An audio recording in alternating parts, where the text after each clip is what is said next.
he could understand that he had cancer following the loss of his son. That he could understand that. But what is fantastic, in a system, imagine that's the testicle, okay? And he noticed that he had a tumor on the testicle, and normally with what he studied in medicine, this should take 1.5 years to develop. So he couldn't, how come it's like that? It's not, you know, the theory of cancer at the time is one cancerous cell that multiplies, contaminates another one, and for him it should be 1.5 years. So he wanted to know more about that. So what he did, he could relate that with the loss of his son, but he was not sure. So he was in a big hospital. And when he got diagnosed, his colleague said, Hammer, you need to remove your testicle, chemotherapy, radiation. Otherwise, you don't have more than 20% chances of survival in 1 year. And then, but Hammer is very determined. So no, I accept to remove the tumor, like this, but I don't want you to touch my testicle. No chemotherapy, no radiation. But what he did during that time, he went to see all the men in that hospital with testicular cancer. As he talked with them, he discovered that all these men, most of it, have experienced an important conflict of loss in their life. Sometimes loss of someone dearly loved, sometimes the loss of a child, a parent. Some people, they lose a business. But what he understood is, when I have a loss, it's like if I lose everything in life. Right? And when you lose a child, it's like if you lose everything. So, and for example, Lance Armstrong, yeah, he had cancer of the testicle. It's related to what for him? Some people say it is because he lost the race at the Los Angeles Olympic game that would have given to him the gold medal. And you know, he was after winning. Huh? So you can understand that it's possible that it has touched his testicle.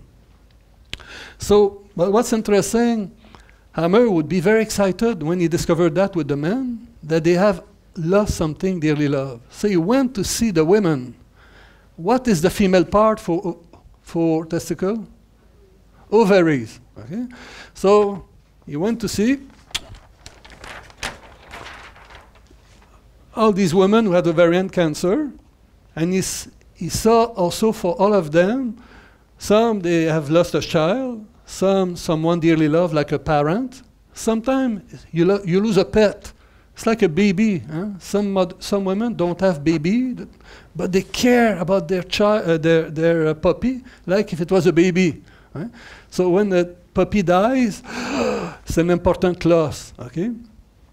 And sometimes some women, business women, they put all their life, 20 years for a business, and they lose a business.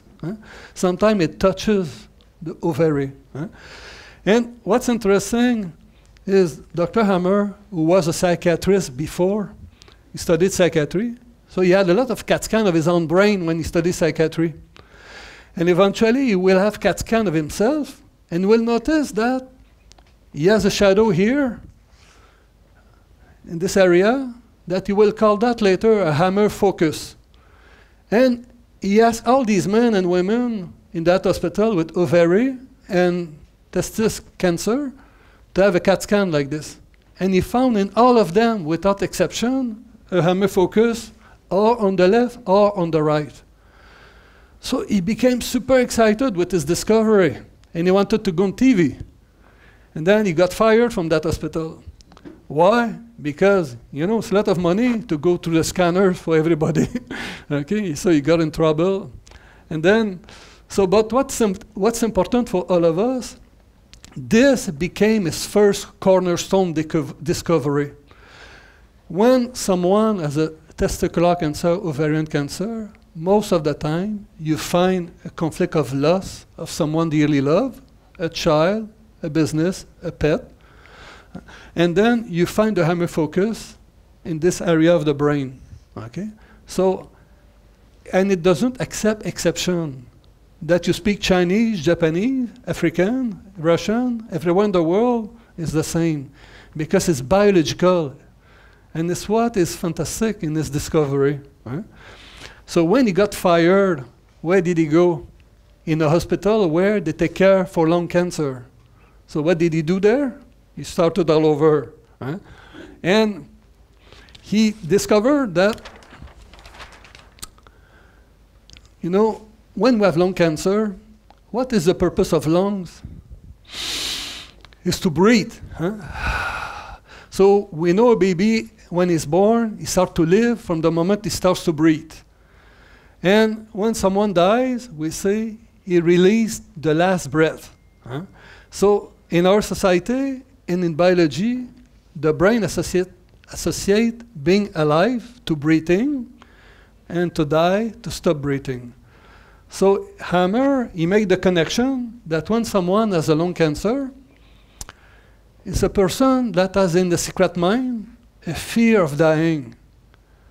And you find that quite often. Let's say somebody is diagnosed with stomach cancer. Just the word stomach cancer, some people, they see themselves in a coffin in one month from now. So from the moment I see myself dead, my brain says, I will help you. The brain multiplies the cells of the lung alveoli, like if my brain wants to help me to breathe much better, to keep me alive longer.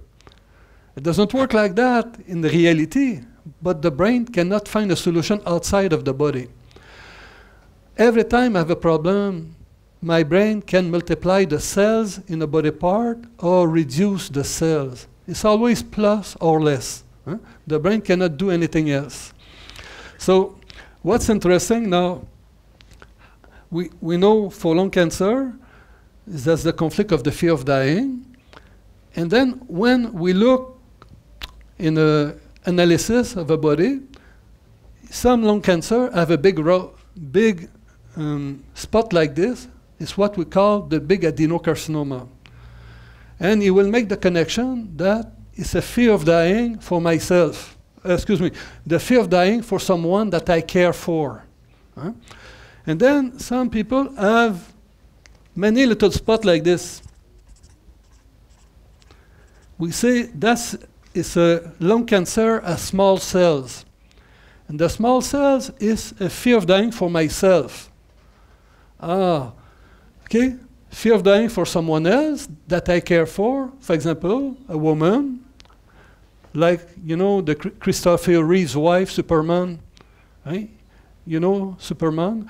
He had a horseback riding accident, and then he had the spine broken, and he was kept on an artificial breather for 15 years, about. And what happened to his wife?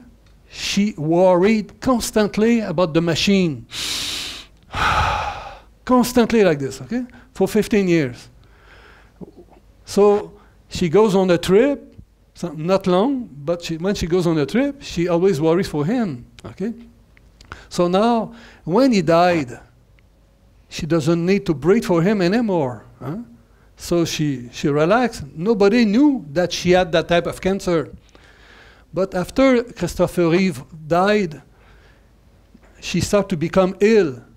And they discovered that she had an infection in the lung, and they discovered that finally she has a lung cancer, the big adenocarcinoma like that. Because for 15 years she had to breathe for him. And the day he died, she doesn't need to breathe for him anymore. And at that moment, the brain starts to break down the tumor in the lung because she doesn't need to breathe for him anymore. People who come to the workshop, we explain that with more details. But now, some people have adenocarcinoma or the lung cancer, small cells like that, fear of dying for myself. So, and it's easy to understand. I'll give you an example. One day a client comes to see me. He's 42 years old. Okay? He's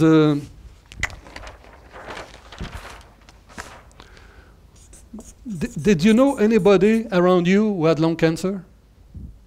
Huh?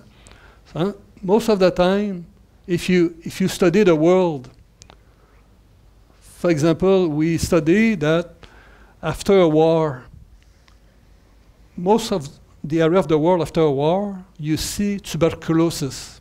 We observe tuberculosis.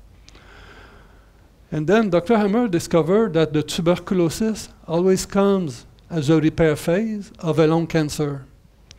Why? Because during the war, most of us have the fear to be shot, to be killed, to walk on a landmine. Or sometimes a mother, she fears for her children, for her husband, for her brother, for her sister.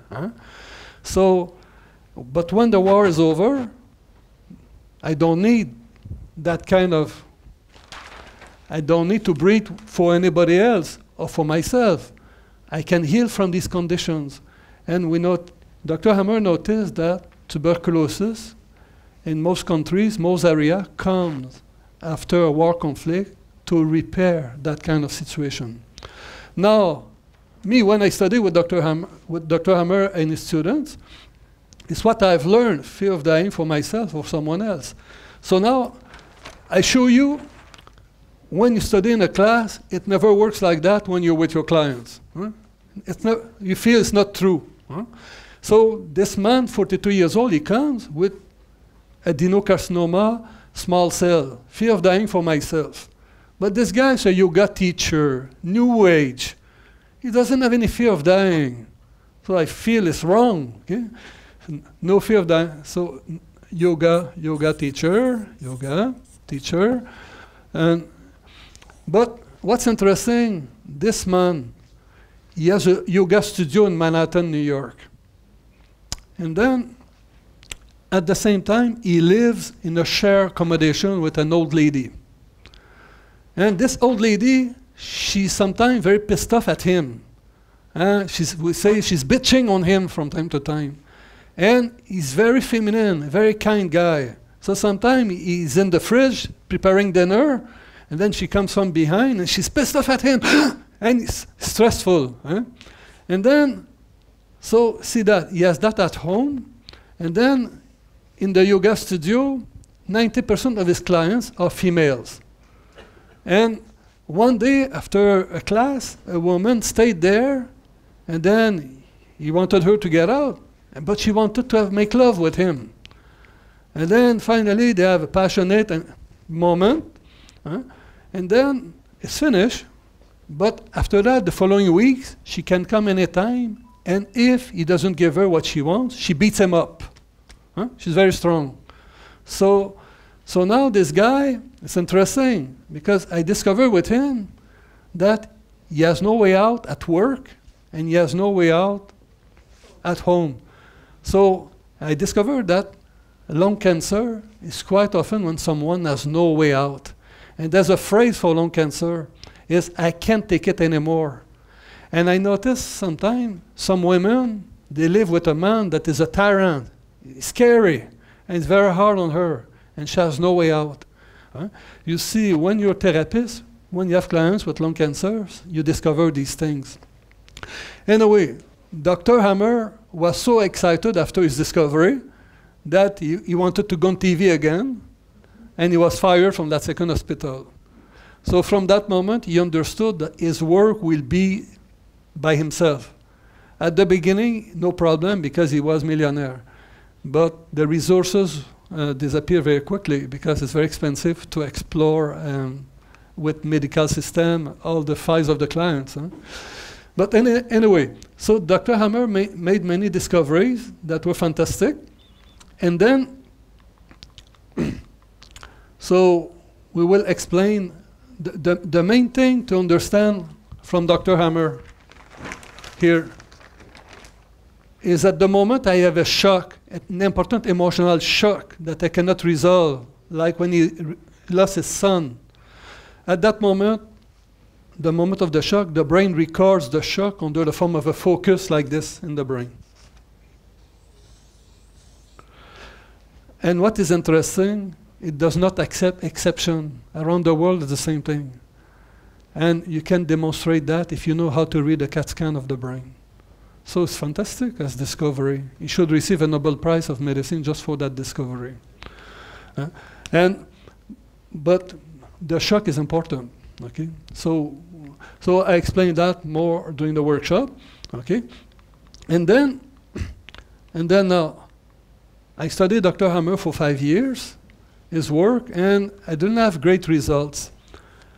But a little bit later, a French teacher came, Dr. Claude Sabat, and I speak French, and I understood much better from the French guy, and it became very simple. And one thing that we need to see is this. The rocket is the best way to explain the disease. How? Okay, so imagine that this is a human being, the rocket. The top level is the psyche, the mind, the consciousness, and put in the mind all our emotions, thoughts, decision, belief, religion, education, conditioning. Our mind is what we use to resolve our daily life problem. And then you have a middle layer in the rocket, which is the automatic brain. Our brain is there to keep us alive from moment to moment. If you want to know what is the brain, we say the brain is a computer of the 15th generation. NASA computers are computers of the 4th or the 5th generation. So the automatic brain makes calculation constantly from the past, the present, and the future to optimize the best reflex, the best decision to resolve a problem at this moment. Right? So, and then for the automatic brain, for the last 4 million years of life on Earth, there's a predator ready to jump on me to kill me. I'm not allowed to sleep. I need to pay attention. Right? So now, when we have a problem at work, at the same time we have a problem at home with someone, at the same time we have a problem with a friend, imagine the brain, the mind, start to be overwhelmed. Huh? If another problem arises, and that takes you by surprise, what can we do to pay attention? Sometimes, some of us, we go to bed at night totally peaceful, but some night we go to bed totally overwhelmed. And some nights, some people, they don't sleep some nights. Some people, they can be 5 nights, 10 nights without sleeping. So what happens? Imagine that the rocket is our whole body with 100% of energy. So if I don't sleep because I think about something, it's like the energy of my body goes into the mind. And then if it keeps going like that, I have at the end some people, like Hammer in this conflict, he has 90% into the mind. Why, despite I'm a doctor, I couldn't save my son? Why? He couldn't find an answer. And it spins like that in his mind endlessly. And then it's like if my brain has just 10% to monitor the survival in the whole body. Okay? So my brain noticed that I don't pay attention when I drive. I can kill myself, I can kill someone. And if I keep going like that, I can become so exhausted because I don't sleep, I can die. So what can do my brain to help me? My brain, during the night, will step into the mind. And when my brain steps into the mind, the only place that my brain can help me out is by downloading the conflict from the mind into the body, which is the subconsciousness. I wake up the day after, I still remember my problem, but I've forgotten how much I suffered in my problem. Yeah, but when my conflict is downloaded into my subconscious, I keep just 25% of problem in my mind, and my brain recuperates 75% of energy to keep me alive the following weeks. Right? Yeah, but the problem is, at first, it's a solution of the brain to keep me alive. Yes, but now I have a problem in the body. The moment the brain downloads the conflict into my body, it takes just 1% in the body. 1%. So it's not much.